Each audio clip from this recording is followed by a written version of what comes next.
Good morning students, कैसे हैं आप लोग। हम उम्मीद करते हैं आप लोग अपने घर पे अच्छे से इस ऑनलाइन वीडियो के माध्यम से अपनी अपनी पढ़ाई कर रहे होंगे।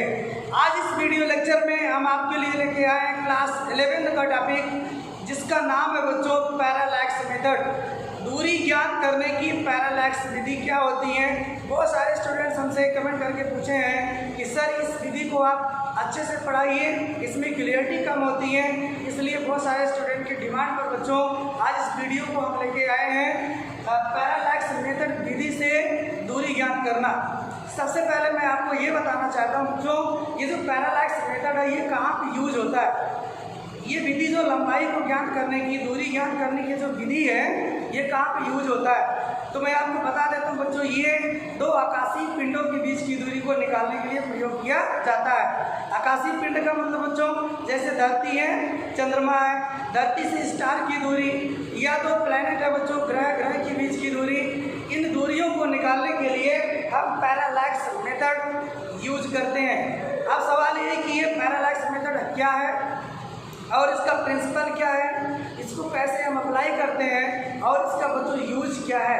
ये विभिन्न प्रकार के क्वेश्चन का जवाब जानने के लिए, आंसर जानने के लिए आप पूरे वीडियो को देखिए, इत्मीनान से देखिए, आपको सारी चीज़ें बच्चों बहुत अच्छे से समझ में आएंगी। चलिए शुरू करते हैं बच्चों दूरी ज्ञात करने की पैरालैक्स मेथड। आप पेन ले लीजिए, कापी ले लीजिए और हमारे साथ सारी चीज़ों को लिखते हुए चलिए। तो आप रेडी बना लीजिए बच्चों। पैरालैक्स विधि से दो पिंडों के बीच की दूरी को ज्ञात करना। तो सबसे पहले हम इसका प्रिंसिपल पढ़ते हैं बच्चों। सबसे पहले क्या पढ़ेंगे बच्चों, इसका प्रिंसिपल। ये किस प्रिंसिपल पर बच्चों काम करता है। देखिए आप जैसे मान लीजिए ये पॉइंट होता है यस है, वो एक पॉइंट क्या है यस है। इस पॉइंट मान लीजिए कोई वस्तु मान लीजिए, जब इस वस्तु को हम यहाँ से देखते हैं, ऑब्जर्व करते हैं, मान लीजिए पॉइंट ए है, तो जो हमारी दृष्टि रेखा होती है बच्चों वो कुछ इस तरीके से होती है। जब बिंदु ए से हम ऑब्जर्व करते हैं पॉइंट एस को, तो वो कैसे दिखती है हमको, इस रेखा में हमारी दृष्टि रेखा होती है। अब यहाँ से हम हट गए, अब हम सीधे ऐसे चलते गए, किसी दूसरे स्थान की पर पहुँच गए और जब हम बीच से इस वस्तु को देखते हैं तो कुछ इस तरीके से दृष्टि रेखा बच्चों आ जाएगी। तो ये वस्तु एक ही बेटा, वस्तु क्या है एक ही है, लेकिन इस वस्तु को जब हम अलग अलग बिंदुओं से, अलग अलग प्रेक्षक बिंदुओं से देखते हैं तो इस वस्तु की पोजीशन बच्चों हमको बदली हुई नजर आती है। जब हम यहाँ से देखते हैं तो बस हमको अपने राइट साइड दिखती है और जब हम यहाँ से देखते हैं तो बस हमको लेफ्ट साइड दिखती है। इसका बहुत सिंपल सा एक्सपीरियंस आप अपने डेली लाइफ में बच्चों कर सकते हैं।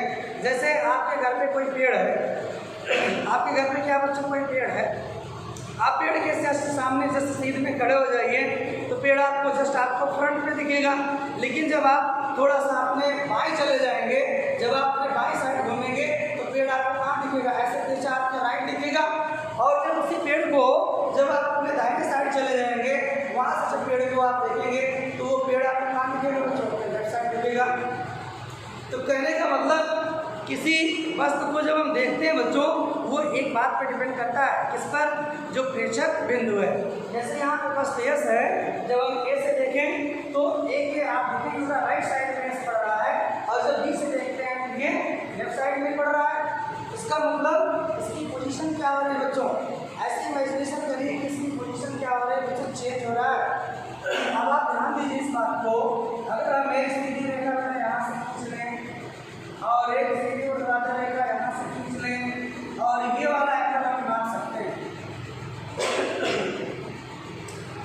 ये जो दृष्टि रेखा हमारी है, ये और ये ऊर्ध्वाधर के बीच का जो कोण है बच्चों, इसको मापा जा सकता है। सिंपल मेथड से आप मेजर कर सकते हैं। बहुत सारे इंस्ट्रूमेंट बनाए गए हैं कि कोण को नापते हैं। ये देखिए मान लीजिए बच्चों कितना है θ1, और जब हम प्रेक्षक बिंदु यहाँ रखते हैं, यहाँ से ये ऊर्ध्वाधर लाइन कितना एंगल बनाते हैं बच्चों, मान लीजिए कितना बना रहे, ठीक है। अब आप क्या करिए, यहाँ पे आप एक सीधे रेखा खींच दीजिए। अब आप सिंपल ज्योमेट्री लगाइए। ये दोनों रेखाएं कैसी बच्चों एक दूसरे के पैरेलल है, ये दोनों रेखाएं एक दूसरे के पैरेलल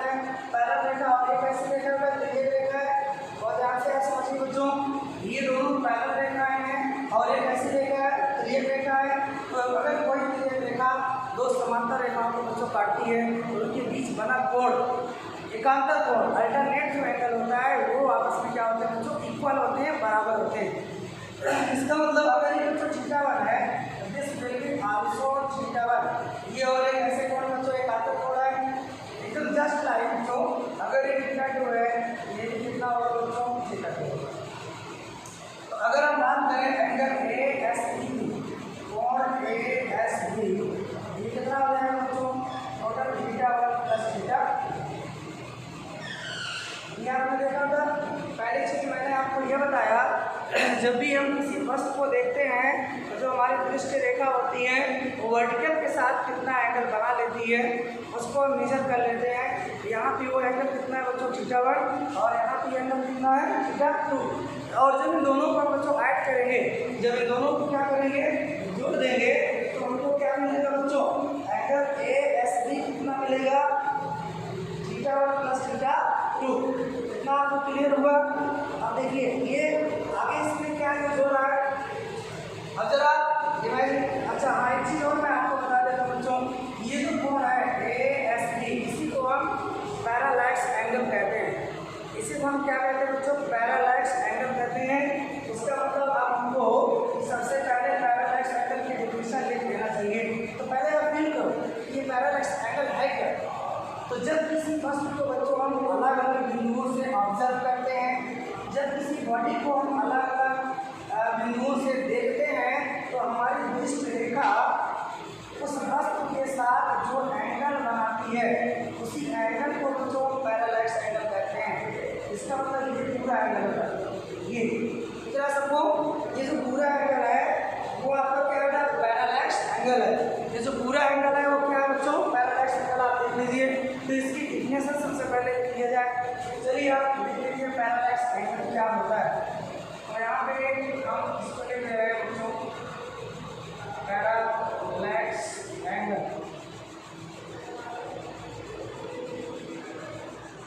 तो पैरालैक्स एंगल कैसे लिखेंगे, जब किसी वस्तु को दो अलग अलग बिंदुओं से देखते हैं, जब किसी बिंदु को अलग अलग, जब किसी वस्तु को दो अलग अलग बिंदुओं से देखते हैं तो दृष्टि रेखाओं के बीच बना कोण पैरालैक्स एंगल कहलाता है। इस बात को हम लिख रहे हैं, जब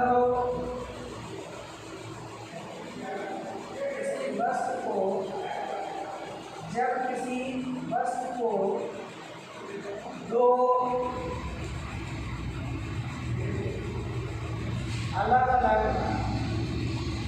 जब किसी वस्तु को दो अलग अलग बिंदुओं से, जब किसी वस्तु को दो अलग अलग बिंदुओं से देखते हैं, दो अलग अलग बिंदुओं से देखते हैं, तो उस वस्तु पर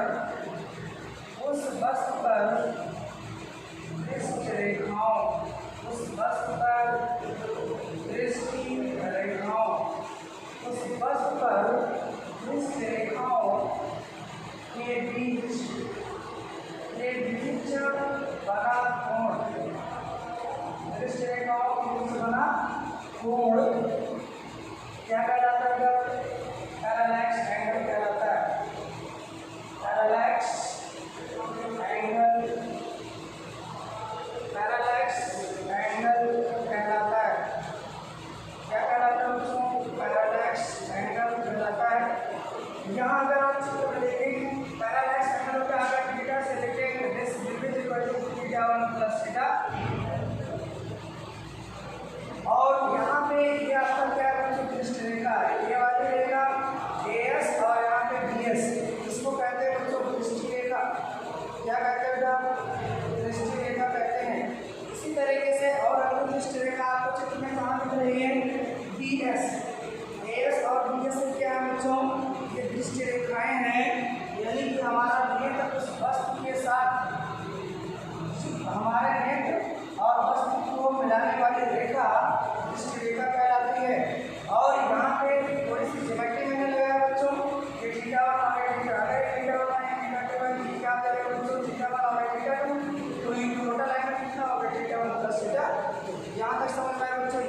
प्रिंसिपल इसमें हम यूज़ करने वाले हैं। अच्छा, दूसरी बात आप सोचिए क्या होगा अगर आप ऐसी कल्पना करें बच्चों, ध्यान से समझिएगा इस वाली बात को, आप अच्छे से समझिए। यदि हम ये सोचें कि जो पॉइंट होता है यस है, जो हमारा पॉइंट क्या बच्चों एस, यस अगर बहुत दूर है, यस क्या अगर बहुत अगर दूर है, अगर ये बहुत यस बहुत दूर है तो आप देखेंगे बेटा, चाहे एस हम देखें, ध्यान से समझिएगा, चाहे हम एस की बात करें या बेटा यहाँ से ये दूरी मिलाएं या यहाँ से ये दूरी मिलाएं, यहाँ से ये दूरी मिलाएं, यहाँ से ये दूरी मिलाएं, यहाँ से ये जो ए बी रेखा है इसको जब हम यस से कहीं पर भी मिलाते हैं तो लगभग बच्चों सभी दूरियाँ क्या आएंगी, बराबर है। ये एजम्पशन बच्चों आपको मान के चलना है इस डेरिवेशन में कि अगर दूरी बच्चों बहुत बड़ी हो और ये जो ए बी रेखा हो उसकी तुलना में बहुत कम हो, जैसे फॉर एग्जाम्पल हम देख रहे हैं बच्चों यहाँ से मून को, पृथ्वी से मान लीजिए एक स्थान ए है, वहाँ से हमने चंद्रमा को देखा तो हमारे लाइन ऑफ साइट जो दृष्टि रेखा ऐसे बनेगी और हम उस स्थान से 20 मीटर दूर खिसक गए। तो जब मैं 20 मीटर दूर खिसक करके चंद्रमा को देखूंगा तो आप मुझे बताइए क्या वो दूरी बच्चों बदल जाएगी? नहीं बदलेगी, क्योंकि चंद्रमा इतना दूर है कि ये जो नीचे वाली रेखा बच्चों 10-20 मीटर 1 किलोमीटर में कोई फर्क नहीं आएगा। तो ये आपको जंक्शन मानना है। यदि यह बिंदु बहुत दूर है तो एस और बी एस या इसके बीच के कोई भी पॉइंट होता है जब हम इससे मिलाएंगे तो सबके सब क्या होंगे बेटा, एक जैसे होंगे, इक्वल होंगे। ये बात समझ में आई? और ये वाली पिक्चर कहाँ पे आती है बच्चों? ऐसी फोटो ऐसी बातें आप लोगों ने और कहीं ऑब्जर्व किया? चलिए ठीक है, आपको ध्यान में नहीं आ रहा तो मैं आपको बताता हूँ। ऐसी बातें सर्कल में होती है। कहाँ होती है? सर्कल में। जैसे ये मान लीजिए एक पॉइंट बेटा और ये कोई सर्कल है और ये पॉइंट का क्या है, वृत्त का केंद्र है। आप देखो, चाहे यहाँ पर चले जाओ, चाहे यहाँ पर चले जाओ, चाहे यहाँ पर चले जाओ, ये सभी डिस्टेंस क्या होती है? बराबर होती है। तो अगर एक फिक्स पॉइंट है और कोई दूसरा पॉइंट से मूव कर रहा है, उसकी डिस्टेंस हमेशा सेम है, तो इसका मतलब क्या होगा बच्चों? सारे पॉइंट कहाँ पे आ जाते हैं? सर्कल पर आ जाते हैं। ये बात आपको समझ में आएगा? बस इसको भी हमको यहाँ यूज करना है। आप देखो, हमने क्या कहा कि यस से ये भी उतनी दूरी पर है, ये पॉइंट भी उतनी दूरी पर है, ये भी उतनी दूरी पर है, ये सारे पॉइंट जो है समान दूरी पर है बच्चों। इसका मतलब क्या होगा? इसका मतलब जो ये भी है वो वृत्त का क्या है बच्चों? परिधि होगा। यहाँ आपको नहीं दिख रहा, बट ये जंक्शन हम कर रहे हैं क्योंकि पॉइंट बहुत दूर हो जाएगा तो ये वाली बातें इसमें होने लगेंगी। इसका मतलब वो कुछ इस तरीके से बच्चों एक बहुत बड़ा सर्कल बना देगा जिससे ये सारी दुनिया क्या होंगी? बराबर होंगी। पता क्लियर होगा? तो मैंने क्या क्या बताया, 1 मिनट में फिर से रिविजन करता हूँ। सबसे पहले मैंने ये बताया कि जब किसी वस्तु को बेटा ऑब्जर्व करते हैं तो आप यानी उस वस्तु को मिलाने वाली रेखा दृष्टि रेखा कहलाती है। और जब हम अलग अलग बिंदुओं से किसी वस्तु को ऑब्जर्व करते हैं तो दृष्टि रेखाओं के बीच बना हुआ क्या कहलाता है? तो पैरेलल स्टैंडर्ड कहलाता है। और इसमें हमने क्या किया? समांतर रेखाएं दे दिया, ये एंगल ये एंगल एकांतर है, बराबर होगा। ये वाला एंगल ये एंगल बराबर, एकांतर कोण है, ये बच्चों क्या होगा? बराबर होगा। तो समझ में आया?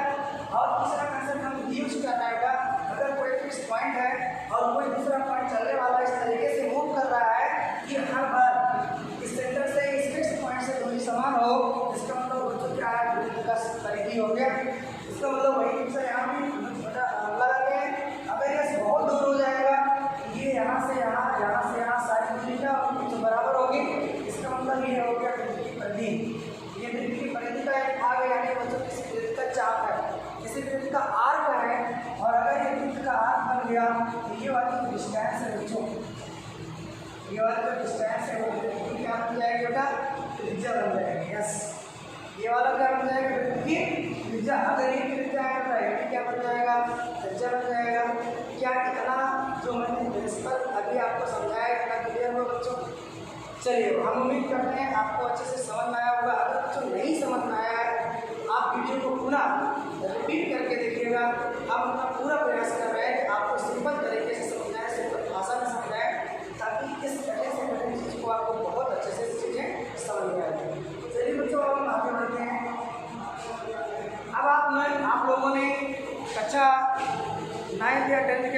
मैथमेटिक्स में एक फार्मूला पढ़े होंगे। वो फार्मूला क्या है? त्रिज्या और कोण में संबंध, त्रिज्या और कोण में संबंध। जी हाँ, देखिए बच्चों, रिलेशन को हम लिख रहे हैं।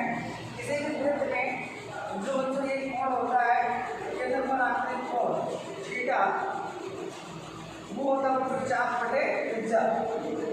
थीटा बराबर क्या होता है? चाप बटे त्रिज्या। याद है सबको? चलिए, कुछ स्टूडेंट को भूल जाता है, बहुत सारे स्टूडेंट सोच रहे हैं सर ये पिछले क्लास की बातें आप बिल्कुल मुझसे मत किया करिए, वो जैसे तैसे बीत गया, अपना तकलीफ मुझे फिर से दोबारा याद मत दिलाइए। तो नहीं बच्चों, वो सारी चीज़ें जो आपने पहले क्लास में पढ़ा ना, वो आज यहाँ यूज़ होने वाली है। वो सारी चीज़ें यहाँ यूज़ होंगी, इसलिए मजबूरी है हम आपको उन चीज़ों को लेकर के ही आगे बढ़ सकते हैं। इसलिए यदि आपने प्रीवियस क्लास में अच्छे से नहीं स्टडी किया है, तो जो चीज़ों को कोई टीचर आपको बताता है तो चीज़ों को समझ लीजिए। यदि आपके पास टाइम हो तो रिविजन कर लीजिए, वो जरूरी है। तो किसी भी वृत्त में केंद्र पर आपने कोण होता है, वो इस सूत्र से लिखा जाता है चाप बटे त्रिज्या। इससे लिखा जाता है बच्चों चाप बटे त्रिज्या। अच्छा, यहाँ पे चाप भी जो है ना, इसको हम आधार रेखा बोलते हैं। क्या बोलते हैं बच्चों? आधार रेखा। इसको आप स्मॉल बी से लेके जा रहे हैं, इससे लेके जा रहे हैं बच्चों स्मॉल बी से। ये जो आधार रेखा है एक चाप बनेगा और त्रिज्या रहेगी, इससे लेके रहे हैं स्मॉल। तो सबको समझ में आया? यहाँ पे ये वाला जो एंगल है बच्चों, वो आधार रेखा और त्रिज्या के अनुपात के बराबर होगा। अब यहाँ पे आधार रेखा इसे क्यों कहते हैं बच्चों? क्योंकि जो पैरालैक्स एंगल है वो आधार रेखा पर ही डिपेंड करती है। आप खुद अपना दिमाग लगाओ, अगर ये पॉइंट बच्चों यहाँ चला जाए, ये पैरालैक्स एंगल और बड़ा हो जाएगा। अगर ये और दूर चला जाए, ये रेखा और लंबी हो जाए, तो पैरालैक्स एंगल और बढ़ जाएगा, और ये रेखा जैसे से बेटा छोटी होगी, पैरालैक्स एंगल क्या होगा? छोटा होता जाएगा। कहने का मतलब जो पैरालैक्स एंगल है बच्चों, it is totally depends upon this line, और इसीलिए इसको आधार रेखा बोलते हैं बच्चों। इसलिए इसको क्या कहा जाता है? आधार रेखा कहा जाता है। तो अब इतना अगर कंसेप्ट आपको जो बातें मैंने बताई, अगर आपको समझ में आया है, आप हम पैरालैक्स रेखा दूरी नापने का बच्चों करने चल रहे हैं। चलिए अब आगे बढ़ते हैं बच्चों। इसमें अगली चीज़ों के यूज से आप पैरालैक्स मेथड बताने आपको चल रहे हैं, तो आप ध्यान से देखिए। जैसे मान लीजिए बच्चों, ये हमारी पृथ्वी है, ये हमारी क्या बच्चों? पृथ्वी है, ये हमारी पृथ्वी है। तो पृथ्वी के लिए एक बिंदु पर कोई पॉइंट ए है और दूसरा पॉइंट हमने लिया बी। जैसे पृथ्वी बच्चों हमारी जो है एकदम एक किनारे चले गए, वो पॉइंट कितना है? ए, और दूसरे किनारे चले गए, वो पॉइंट कितना है? क्या नाम दिया गया बच्चों? बी। तो हमने पृथ्वी के एक छोर पर, एक एंड पर एक पॉइंट लिया और दूसरे एंड पे दूसरा पॉइंट लिया, जिसका नाम ए और बी रखा। अब हमको किसी स्टार की दूरी नापना है बच्चों। क्या नापना है? किसी तारे की दूरी। तो मैं आपको बता देता हूँ, क्या किसी तारे की दूरी नापना है तो कोई ऐसी विधि नहीं बनी है कि यहाँ से चलो मीटर पैमाना है, किलोमीटर पैमाना लेकर के चले और जो है वहाँ पहुँच जाए, और जितना लंबा हो तो वो उतना दूरी हो जाएगी। आपको बच्चों समझ में बिल्कुल आ रहा होगा, ये स्टार्स बच्चों से बहुत दूर है, वहाँ तक जाना अभी संभव ही नहीं हो पाया है। अभी तो हमारे जो साइंटिस्ट हैं बच्चों, वो चंद्रमा पे जा चुके हैं, अभी मंगल पर जाने की तैयारी हो रही है। बहुत सारे जो अंतरिक्ष यान है बच्चों, वो जो है मंगल पर भेजे जा चुके हैं, लेकिन अभी इंसान के साथ अंतरिक्ष यान कोई भी जो है अभी मंगल पे नहीं भी जा पाया है। तो स्टार की बातें बच्चों तो अभी बहुत दूर है, अभी तारों पर पहुंचना वक्त लगेगा बच्चों, बस इम्पॉसिबल नहीं है। लेकिन हमारा साइंस जिस तरीके से डेवलप कर रहा है, उससे ये अनुमान लगाया जा सकता है कि आने वाले कुछ ही वर्षों में हम जो है और नए नए जो ग्रह उपग्रह जो स्टार्स है वहाँ भी पहुँच जाएंगे। तो अब आप देखिए, अगर हमसे बहुत ज़्यादा दूरी पर यहाँ पे कोई एक तारा है, तो एक स्टार है, यस। अब इस स्टार को हम यहाँ से देखते हैं, यहाँ से उसको ऑब्जर्व करते हैं, इस स्टार को कहाँ से ऑब्जर्व करते हैं? पॉइंट ए से। देखिए यहाँ से इस स्टार को हम ऑब्जर्व करते हैं, जब ये ये हमारी दृष्टि रेखा होगी, और अगर हम यहाँ से ऑब्जर्व करेंगे तो ये हमारी दृष्टि रेखा होगी।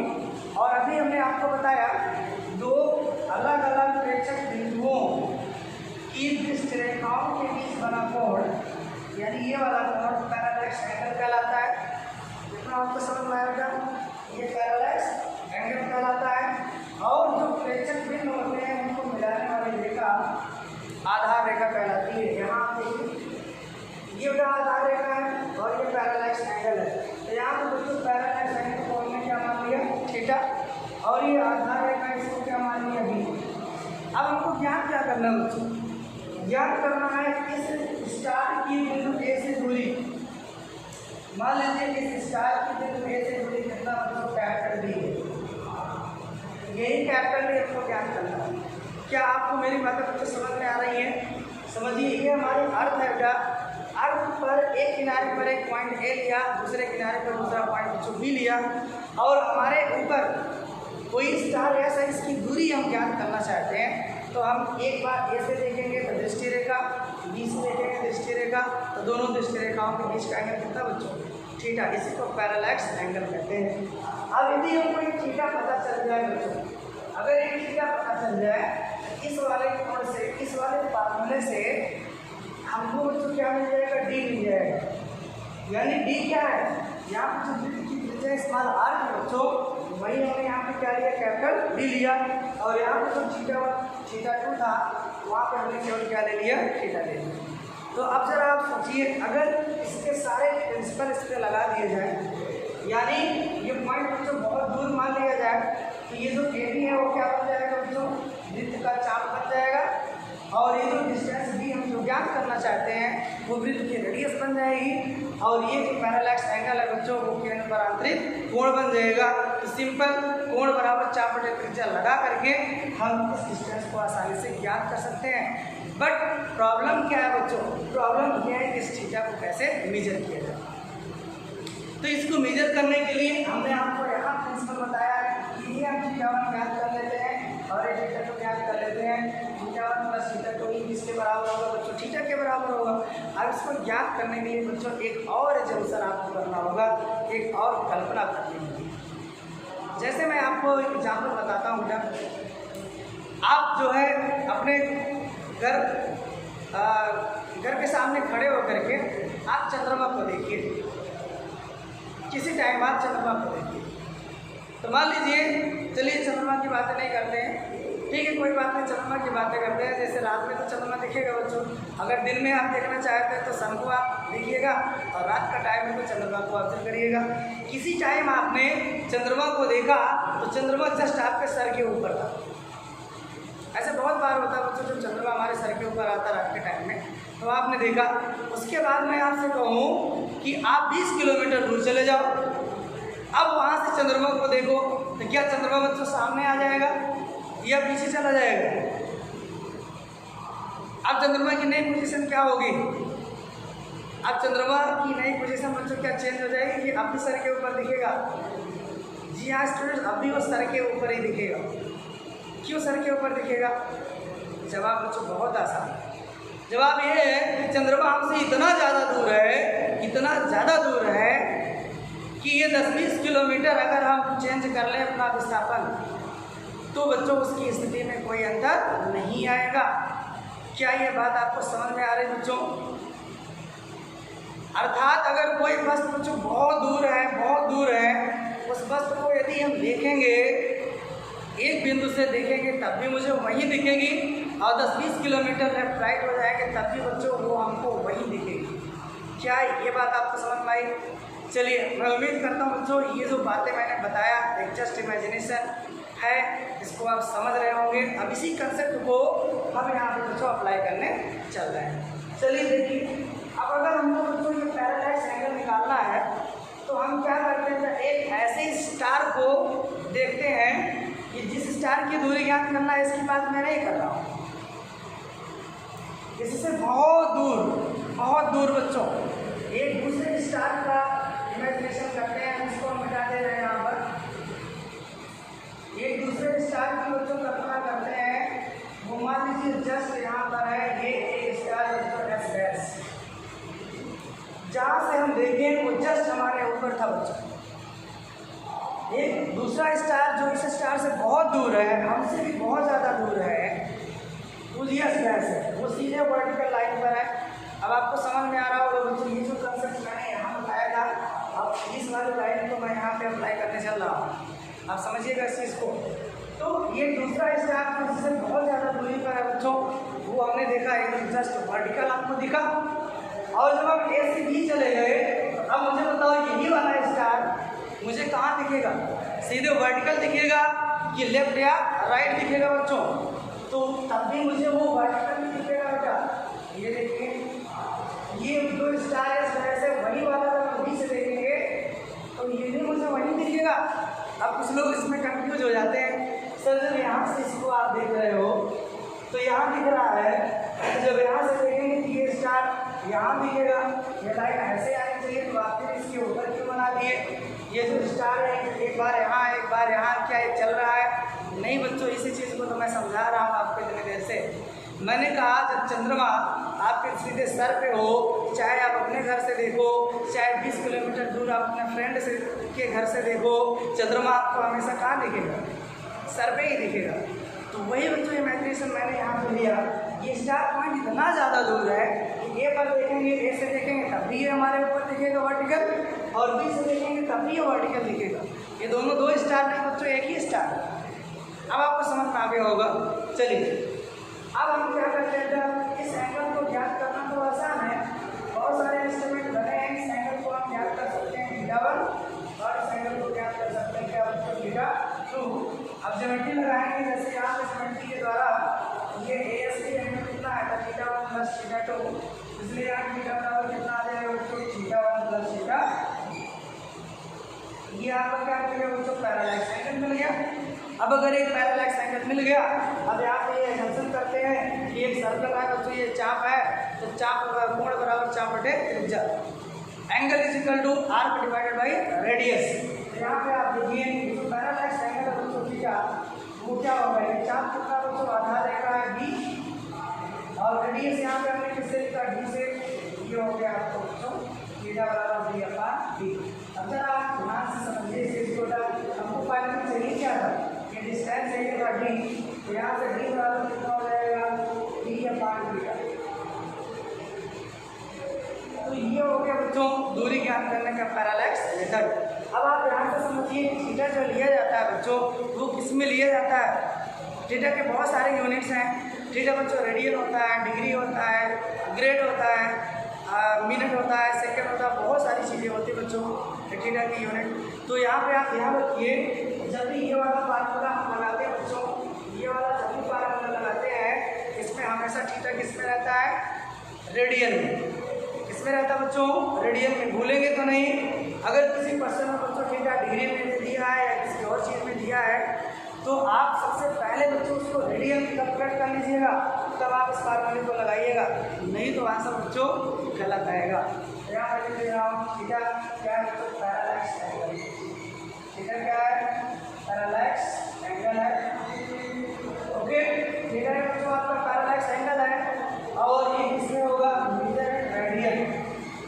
इसके लिए कौन सा मात्रा यूज करते हैं? रेडियन यूज करते हैं। तो ये सारी चीज़ें बेटा जो मैंने आपको समझाया, इतना सिंपल तरीके से समझाया, यदि आप मेरी बात को समझे होंगे सारी चीज़ें, तो ये पैरेलैक्स मेथड आज के बाद बेटा लाइफ में कभी आपको परेशान नहीं करेगा, और बहुत अच्छे से ये सारी चीज़ें आपके दिमाग में सेट हो गई होंगी। अब इसमें जो छोटे छोटे न्यूमेरिकल्स हैं या इसमें कुछ अच्छे न्यूमेरिकल्स भी बनते हैं, उसको आपको करने में कोई भी प्रॉब्लम नहीं होगी। जल्दी से 1 मिनट 2 मिनट में हम आपसे रिविजन कराते हैं जल्दी से। ये पृथ्वी है हमारी, आप देख लीजिए बेटा, ये हमारी पृथ्वी है। पृथ्वी के एक एंड पर हमने पॉइंट ए लिया, यहाँ से किसी स्टार को हमने देखा, तो ये ए दृष्टि रेखा है बच्चों। और जब हम पृथ्वी के दूसरे एंड पर पहुँचते हैं, यहाँ से हमने इस स्टार को देखा, तो ये दृष्टि रेखा है। ये दोनों दृष्टि रेखाओं के बीच का एंगल क्या है बच्चों? थीटा। इसे हम पैरेलैक्स एंगल कहते हैं, इसको ऑलरेडी हम बता चुके हैं। अब इस चीज़ को निकालने के लिए बच्चों मुझे ये पैरेलैक्स एंगल ज्ञात करना था, तो पैरेलैक्स एंगल ज्ञात करने के लिए हमने बिंदु ए के जस्ट ऊपर बच्चों एक ऐसे स्टार की कल्पना किया जो हमसे बहुत दूर है बच्चों, बहुत दूर इसलिए लिया गया ताकि जब हम ए से बी तक जाएँ तो इसकी लोकेशन चेंज ना हो बच्चों, यहाँ भी वर्टिकल दिखे और यहाँ भी वर्टिकल दिखे। ये बातें आपको समझ में आ रही हैं? ओके, तो बहुत दूर एक स्टार की कल्पना करते हैं, ए से देखते तभी वर्टिकल दिखता है, जब हम बी से देखते हैं तभी वर्टिकल दिखता है। जबकि जब हम इस स्टार को देखते हैं तो ये देखिए चेंज हो गया लोकेशन। अभी मुझे ये राइट दिख रहा है, यहाँ से लेफ्ट दिख रहा है, लेकिन ये स्टार इतना ज़्यादा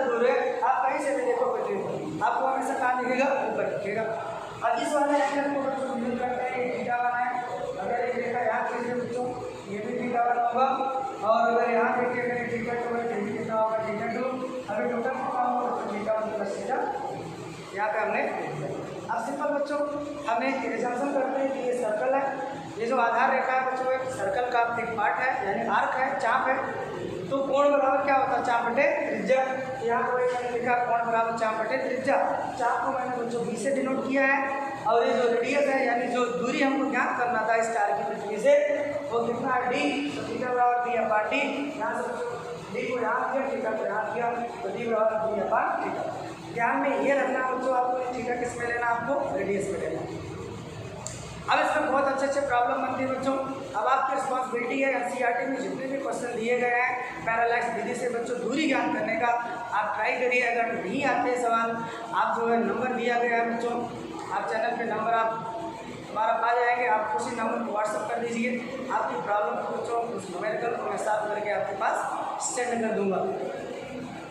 तो इतनी बातें आपको समझ में आई। एक और बात आपसे बच्चों करना है, बहुत सारे स्टूडेंट्स हमसे पूछते हैं सर क्या आप न्यूमेरिकल भी कराएंगे। तो बच्चों मैं आपको बता देता हूँ मैं एनसीईआरटी के सारे न्यूमेरिकल कराऊंगा, एनसीईआरटी के सारे न्यूमेरिकल कराऊंगा। और जो प्रीवियस ईयर में आईआईटी जेईई और नीट में क्वेश्चन आए हुए हैं उनको भी मैं कराऊंगा। यानी कि कोई स्टूडेंट मेरे वीडियो लेक्चर को बच्चों अगर वो 11th में 12th में है उसको तो पूरी तरीके से फ़ायदा होगा ही।